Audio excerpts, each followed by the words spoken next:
अमन उस बीराबान जंगल में घबराया हुआ भागे चला जा रहा था, पर उसे उस जंगल से बाहर जाने का रास्ता मिल ही नहीं पा रहा था। ना मिल पा रहे थे उसके दोस्त। क्या अमन और उसके दोस्तों को बिला के अंदर नहीं जाना चाहिए था? पर अब उसके सारे दोस्त कहाँ हैं, ये जानने के लिए हम इस कहानी को शुरू करते हैं। दोस्ती ज़िंदगी में काफ़ी अहम होती है। एक दोस्त ही तो है जिनसे हम अपना दुख दर्द बांट सकते हैं। पर क्या हो जब वही दोस्त हमारे दुख का कारण बन जाए। 3 साल पहले अमन भाटिया पंजाब से मुंबई अपने दोस्तों के साथ वेकेशन मनाता हुआ लौट रहा था। रास्ता काफ़ी दूर था। अमन के साथ उसके 3 दोस्त और थे, सुरेश, दिशा और प्रवीण। रास्ते में सब एंजॉय करते हुए जा रहे थे। अमन रास्ते पर देख रहा था और उसे लगा कि कोई लेडी रास्ते के बीच में खड़ी है, पर दूसरे ही पल वहाँ से वो लेडी गायब हो जाती है। अमन समझा कि ये उसका वहम है कि अचानक गाड़ी के सामने वो लेडी आ गई और अमन कुछ कर पाता उससे पहले ही गाड़ी एक पत्थर से टकरा गई। सुरेश, दिशा और प्रवीण को कम चोट आई थी, पर अमन जो कि गाड़ी चला रहा था, पत्थर से कार टकराने के कारण कार का शीशा टूट गया, जिससे कई टुकड़े अमन को लग गए। अमन के काफ़ी लग चुकी थी और आसपास में कोई हॉस्पिटल भी नहीं था और कार भी चल नहीं रही थी। सुरेश और प्रवीण ने अमन को कार से निकाला और मदद की तलाश में निकल पड़े। काफ़ी दूर जाकर उन्हें एक बिला दिखाई दिया। बार बार दरवाज़ा नॉक करने के बाद भी कोई दरवाज़ा खोल नहीं रहा था। तब मजबूरन सुरेश और प्रवीण को दरवाज़ा तोड़ना पड़ा।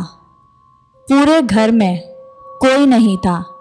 अमन की मलहम पट्टी करके दिशा, सुरेश और प्रवीण सब साथ में बैठ गए। कुछ ही देर में प्रवीण और बाकी सबको एक चीख सुनाई दी जो रेस्ट रूम से आ रही थी। उन्हें लगा कि घर के मालिक को उन लोगों का घर में आना अच्छा नहीं लगा। सुरेश और प्रवीण घर के मालिक से बात करने जहाँ से आवाज़ आ रही थी वहीं चले गए और दिशा अमन के पास ही बैठी थी। थोड़ी ही देर में सुरेश और प्रवीण वापस आ जाते हैं, पर अब उनके चेहरे पर एक डर था। उन्होंने बताया कि उन्हें पूरे घर में कोई नहीं मिला, पर ऊपर का रूम पूरा खून की छींटों से भरा हुआ है। ये सुनकर दिशा और अमन भी घबरा गए। उन लोगों को वहाँ से जाना ही सही लगा। अमन दरवाजे से बाहर निकला और बाकी दोस्त भी दरवाजे पर आ गए कि अचानक दरवाज़ा बंद हो गया और दिशा, सुरेश, प्रवीण उसी बिला में रह गए। अमन हाथ पैर फेंकता उससे पहले ही अमन को महसूस हुआ कि कोई उसके पीछे खड़ा हुआ है। अमन ने पीछे देखा तो एक खून से लथपथ औरत उसके सामने आ गई। अमन घबराते हुए वहाँ से भागने की कोशिश करने लगा। भागते भागते वो थक चुका था। उसे अपनी आंखों पर भरोसा नहीं हो रहा था कि वो औरत कौन थी और उसके सारे दोस्त कहाँ हैं। अमन के दोस्त भी उसी विला में कैद होकर रह गए थे। अमन भागते भागते थक चुका था और एक जगह आकर बेहोश हो गया और आधी सी नींद में उसे दिशा जगा रही थी। उठो, कितना सोओगे?